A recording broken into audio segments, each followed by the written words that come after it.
So it's probably the first year age-wise where someone's athleticism really plays a big part, and you don't necessarily get the best football teams at the top. It starts to be an athletic competition, probably for the next couple of years before that levels out again.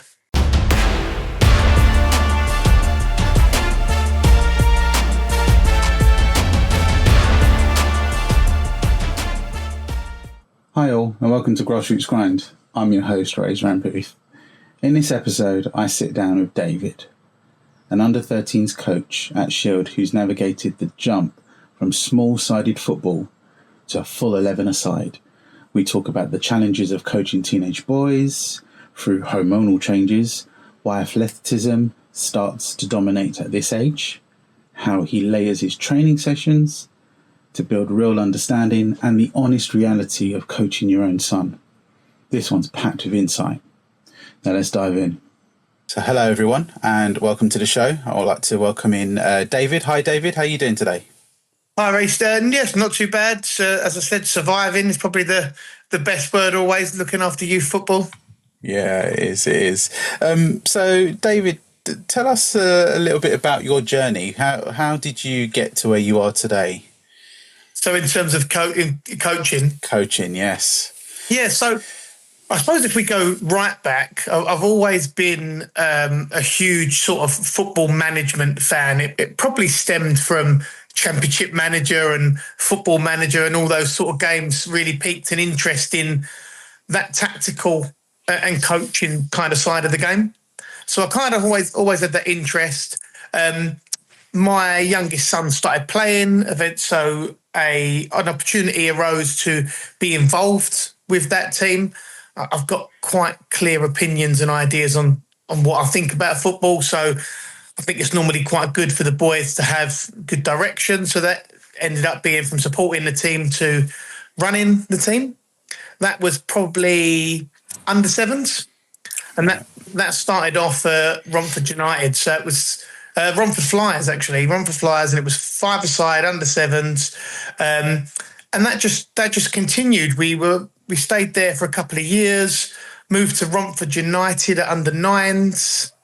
Again, grew through that, successful all the way. We kind of played good football, went up the leagues, reached the cup final, till eventually we moved over to Shield. So I give up coaching last season, as I'd coached my son the whole time and had always been involved in that journey. And I kind of wanted to see, he'd probably outgrown the level that he was playing at. And, you know, for me as the coach then, and I think I had to kind of prioritise in that scenario, my son needed to move on. So I moved him over to Shield. And at the time, you know, I wasn't involved in the coaching team. I was just a parent for a year. I found that incredibly difficult to be a parent for a year. Because you don't want to step on, you know, the direction of the managers, and kind of you're not always privy to what they're actually telling the boys to do. So you may have great intentions, but you may be telling them something conflicting with what they've been instructed to. And the only ones it's really difficult for in that scenario is the boys. Yeah. So I had a lot of conversations with management. It actually, as it ended up at the end of that season, one of the managers was moving on anyway. So there was an opportunity and a space available for me to join up and coach. And then as of this season, I've taken over with Cully, and we've been running the team together since then. Great stuff. So it's Shield your club represents, and Shield under 13s we are at the moment. Yeah, under 13s. I was about to ask that actually. Under 13. So can you run us through the under 13s sort of format? Because from my understanding, from like under 7s to about under 11s, results are not published, but from under 12s onwards it is, and from what I hear it gets a little bit more competitive. So how could you run us through the sort of format of like what division you're currently in the under 13s, how that's laid out, and the sort of challenges that you might face around that? Yeah, so under 13s is your first season that you play 11-a-side football. So while under 12s last year we had published league tables, it was still 9-a-side. So it's actually, as you go into under 13s, your first level at 11-a-side. We play in the Echo Premier League. I think probably the biggest challenge for the boys is not every 11-a-side pitch is the same. Now you have standardised sides at 5, at 7, at 9. You generally have a standardised size. But with 11-a-side, you have like an intermediate version where the pitches are smaller, the goals are smaller, and you have a full 11-a-side pitch. So depending on who you play against and what's available, the boys could be playing on a full-size big man's pitch one week and then playing on, luckily enough at Shield, we are privileged enough to have an intermediate 11-a-side, which is ideal for their step up from 9. So that's been a huge challenge because, you know, whenever you move up in pitch sizes, spatial awareness really changes. So just in terms of how close you are to your teammates, where are the sidelines, avoiding being too bunched up, that kind of thing. And then realising how much time people can have on the ball and how physically tiring it is to actually chase people down and get around that size pitch. So it's probably the first year age-wise where someone's athleticism really plays a big part, and you don't necessarily get the best football teams at the top. It starts to be an athletic competition, probably for the next couple of years before that levels out again. But that, I would say, is our biggest challenge. But that competitive part is huge. I'd say we're probably nice boys, if that means anything. So we're probably not really aggressive in our football sometimes, in that desire and hunger to win the ball. Whereas I find, you know, you do have this age group. It's very hormonal. You know, they're coming into their teenage years. They're probably going through starting all these changes in their life and physically and emotionally. They've not really experienced themselves before. Yeah. So you tend to get not behavioural issues, but you get focus issues a lot more. You get boys who kind of, now they have developed a strong opinion back on whether what they're doing is right or wrong, whether the position they're playing is right or wrong. And it's kind of understanding now as they're all individuals and as they've all got different triggers, you need to kind of speak to all of them on a different level and maybe explain things in a different way to get them to understand certain football concepts. Mm-hmm. And in terms of the levels that you play right now, what's the structure like? Is it table format? Is it different divisions? How's that laid out? So Echo Premier League is a 9 team. I think it was originally a 10 team division, but now it's 9. I think one dropped out, 1 champion, 1 relegated. Below us, you've got the Echo A division, which is, I think, again 10 teams. I think 2 go up, 2 go down, and down probably 4. I think there's 4 divisions below that. So it almost mirrors the English pyramid system at Premier League, Championship, kind of that way. The standard probably reflects that. I'd say you've got a strong standard at the Premier League. Again, you've probably got a lot of physical boys there. But yeah, in terms of structure, straight league process, straight league system, 1 champ, 1 relegated. Right, I see.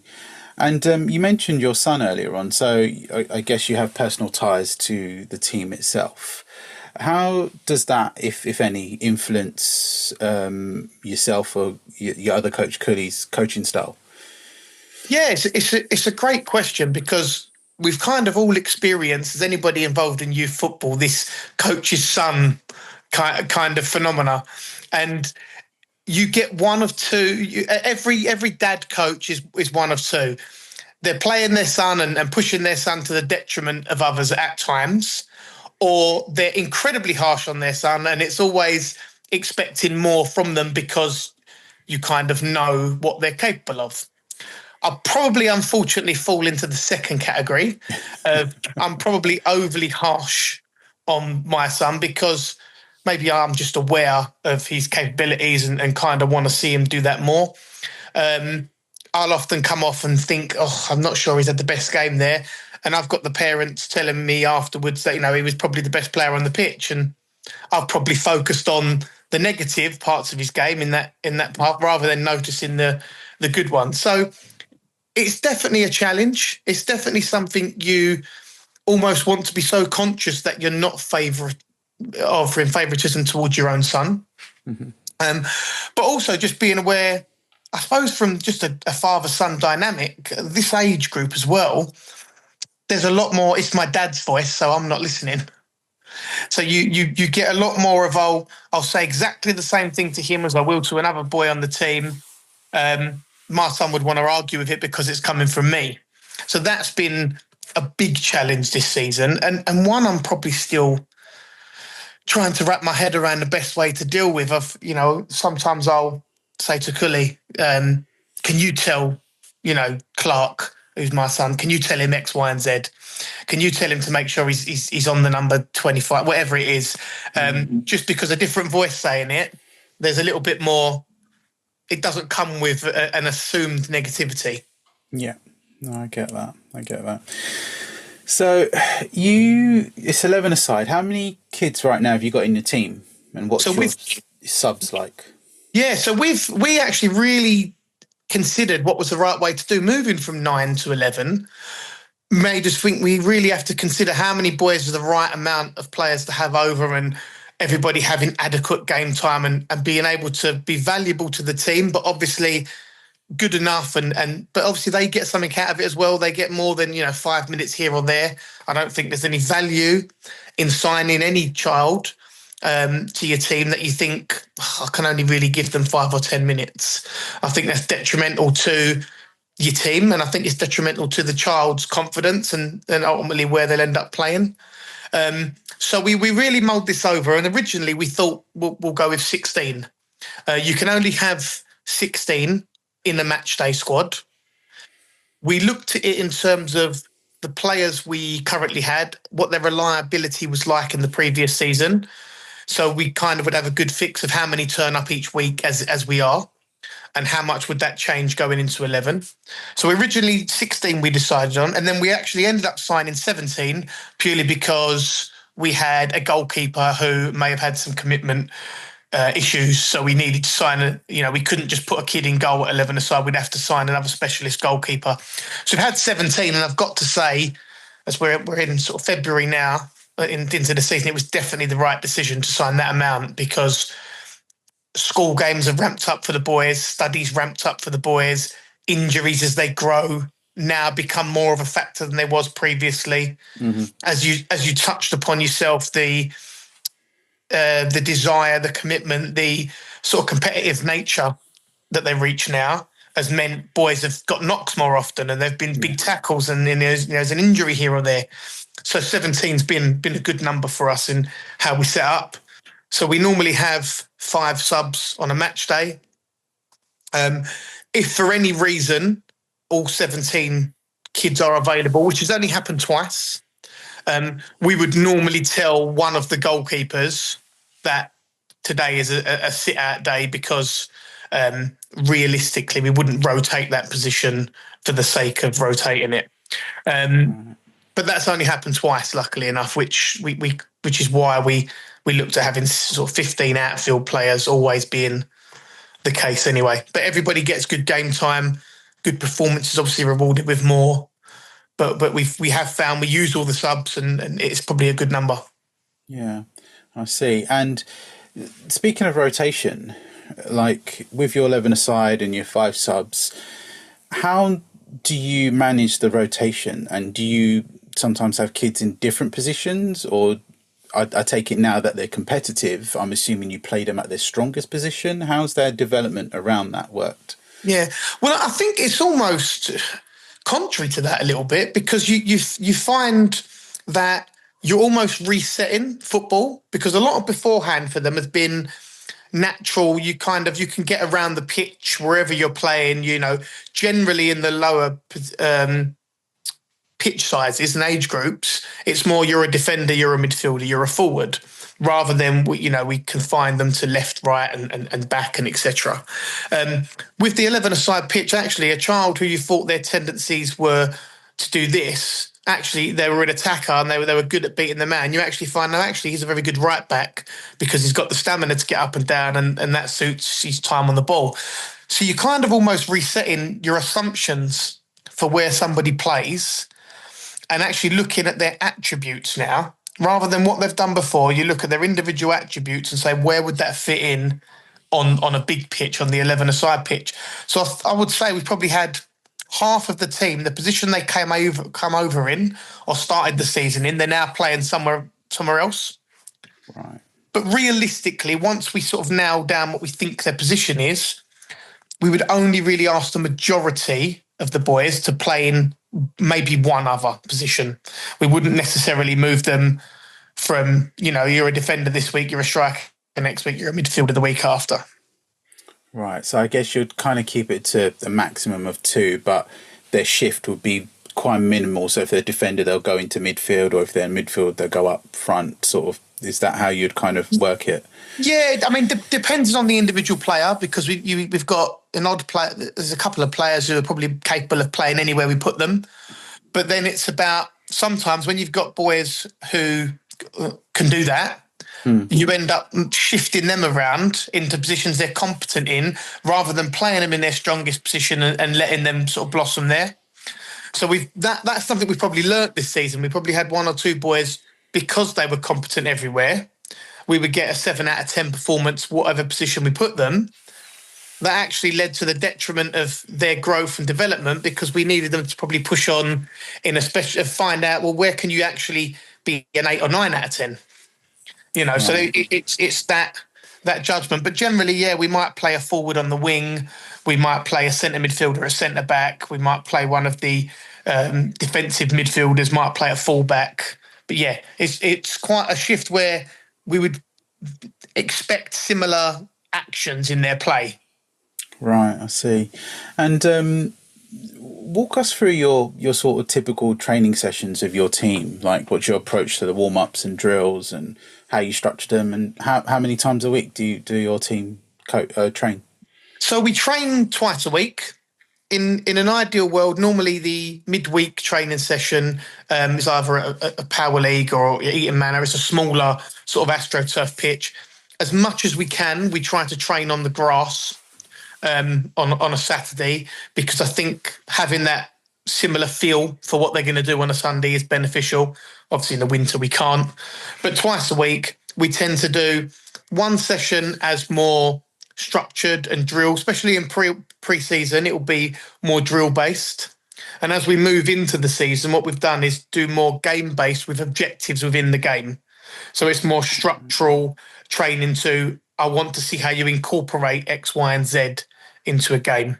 So to give you an example, when we trained last week, one of the training drills we did is we had the back 4 and they weren't allowed to tackle. Because one of the things we've been trying to address is them getting dragged out of position. So we run through a drill where you're not allowed to tackle, but if you keep your shape, don't give people space, make sure you're talking to each other, there are no gaps. And actually that was really, really successful, a lot more successful than I thought it would be. But it just gives them an additional challenge in the terms of in the match they played then. That was a game objective. The attacking team could do what they want. The defending team had to defend in that way. But it was they basically played a normal game throughout, but the attacking team were not aware, the defending team were not allowed to tackle. So obviously what the biggest challenge in any sort of training drill we've had is boys training the drill or the session with no regard for how do I utilise that in a game situation. And what we've really tried to focus on is how do you take what you're doing in training and how do you apply that in a game. There's probably been a lot more talk this year of tactics than there has before about the boys understanding certain terminology that they might not have been familiar with. So pre-season, to help them get used to this, we used to, run through a little quiz, and I'll quiz them on what's the half space and, what does push up mean and what does push out mean, and lots of different phrases we would use during football. And then after we taught them that for a while, at the end of each session, we go, right, I'm going to ask 10 questions. I'm going to ask what a phrase is. You tell me what it is. For as many as you get wrong, that's how many burpees you've got to do. So you can imagine they're so keen to get the answers right to avoid doing the burpees. So it was a real fun way for them to to learn it as well. And you see when one of the boys put their hand up to answer and they didn't quite get it right, the other boys would be shouting, no, it's this. And but that's great. You get that passion for understanding it, which is what you really want. Yeah. I definitely don't want to do burpees, that's for sure. No. Well, I think my background and what I do for a living outside of football is in education. I run a training company. Right. So I work in education a lot. So how they take on information and how they utilise and when they utilise the information is probably something that I've got a lot more interest in naturally, just in what I do in my day job. So I'm always interested to understand sometimes why have we taken that scenario or that drill, that instruction, and really understood it and really applied it. But this one that I feel we've taught equally as well, we've struggled to then struggling to implement, fair enough, because things can be difficult, but it's when you don't see them trying to implement it. That's when I think that's something we're still working on and still learning, and that's one of our big challenges, I'd say. Mm-hmm. I see. And during your sort of training sessions, if you've come across players who are struggling, whether it's behavioural or skill development, how have you handled those challenges? So it does really depend what the individual challenge is. I think we kind of got into the process of, if you're not listening and you're not paying attention, then whatever the team's doing, then the team will do, whether it's a burpee or a quick run or something like that. So they understand more so that we're in it together. So if one's not doing what we need to do, it actually impacts everybody. So then you're almost trying to encourage a environment of self-policing to a degree. Like if you see someone else there and you know they're going to get pulled up, this is more the behavioural side. The boys will talk to each other and say, come on, and pull each other straight. So that's been quite successful. If it comes to ability and a technical issue, then we would normally continue the drill, and it's the benefit of having sort of two coaches there is we can continue the drill with the other team. We then normally talk to the boys individually who are struggling and ask them what the struggle is. I think if they can explain what they find difficult about it and we can talk through that with them, we tend to find actually, while they may not do it perfectly, they feel a bit more confident and they're a bit more encouraged to do it.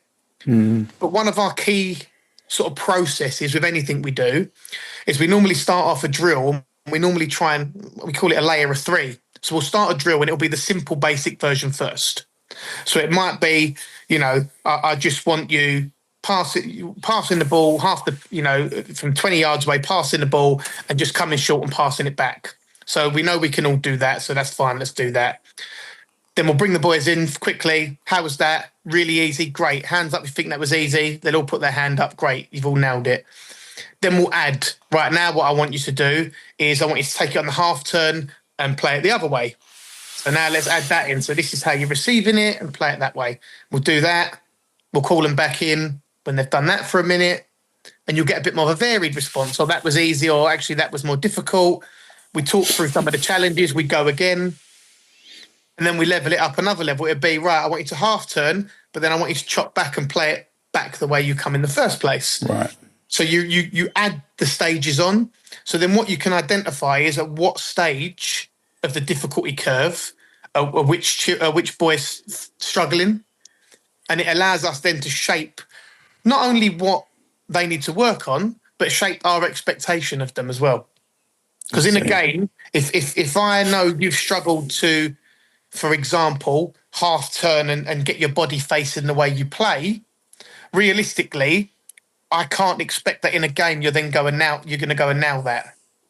Whereas someone I saw in training nailing that half turn every time, when we get to half time and I'm said, where's that turn gone? It's a more realistic conversation because they know they can do it. I know they can do it. So I think it sets a little bit of expectation for me and for them.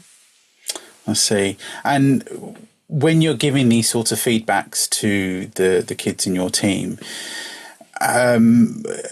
are you working on the praises? How are you kind of handling that feedback? Do you kind of give them openly to the whole team? Do you give them one-on-one, but openly in front of the team, or do you kind of pull them aside to have a chit chat with them? bearing in mind there's two coaches and you probably got a short space of time to coach in like an hour, maybe just over an hour twice a week, and you got 11 players. How are you actually managing those sorts of feedbacks to the kids? So what we'd generally do is give the feedback in a group when they're all together and try not to single anyone out on the negative on that, but single a couple of people out I saw you doing this, I saw you doing that. That was really good. Just a couple of quick ones. And then what we'll do is when we go back to the drill, I might call one of the boys over just to stay with me quickly and say, look, what I want to see is X, Y, and Z. What I have seen is this. What's the struggle? What I want to see is this. Try doing it this way. So we do generally try to keep short, quick praise in a group rather than go over the top, and then pull some of the individuals aside. We may need to offer them more of a critique on what they're doing. But what if I'm brutally honest? Sometimes when the standard is not good enough, when the standard is not at the level we know it can be at, then we will tell them honestly how we feel a session went. But the beauty of kind of what I said originally, which is when we call them in and ask them how was that, most of the time now the boys are quite honest with themselves. Well, that wasn't good enough. So again, they know the standard, they know the expectation. They will tell us it wasn't good enough. And we've actually had a couple of times where I've been reasonably pleased with the drill, and they've come in and said, no, we can do better. So that kind of mentality is what we're really probably trying to create. That, again, it's what I do for a living. That continuous development, that continuous, improvement is something that they should always be striving for. Because unless you can do it every single time without fail, then you can still improve. So there's a lot more sort of understanding from themselves now that where's the bar. I think they know where the bar is now. Well, maybe under 18s they'll really know where the bar is, but at this age group they know the standard and they start to recognise that in themselves and demand more of themselves. I see. And obviously bearing in mind, now you're in that competitive level with the age group, and during your matches, what's your take on parents coaching from the sidelines during the games? Do you know, it's funny because, as I said earlier, I was the parent last year, and I was guilty at times of giving instruction for things that I didn't see. So it's really, really hypocritical of me to say now parents shouldn't be doing that. Maybe it's the benefit of now I know what's going on. I think one of the things probably that I think is important for parents to know is, what are we doing with the boys? What are we asking them to do? What's the expectation? I think if they know that in general, then they know what to shout and what not. If they do encourage or say anything, they'll know what to say. So one of the ways I manage that process is after every game we have, I will write up a short match report of what we did, what was good, and what things we've been doing in training that actually we saw in the game. So parents have an understanding and expectation. I think then subconsciously that kind of shapes, what we want the boys to do. Because I don't want, clear it. I don't want people shouting clear it, and I don't want people shouting shoot. They're the two big ones that tend to get in the boy's head. Or positioning, you need to mark him. They're probably the ones where actually if we've got a pattern and I don't want him marking, I need him doing X, Y, and Z, you're causing a problem. But generally, we've been okay. Generally, I've not had too many issues with parents shouting out. But if that occurs, we'll talk to the parents and just explain how it's not helpful. And if they want to know what we're asking the boys to do and why, you can always talk to us. Yeah, I see. And in terms of when I say grassroots football, what does that mean to you? Well, I normally my instinct is parks football. It just normally goes back to playing in the park with your friends at a raw level, understanding that it should be fun, understanding that you'll make mistakes, but also it's the first place where you start to see a desire to win, and it's where everybody starts, where you come through. This is your sort of feeding ground. This is where it all begins for you. If no matter what you go on to in your football career, everyone will have started here. So it's about that really. I suppose it's just we've all been here and understand this is the bedrock for where it all begins.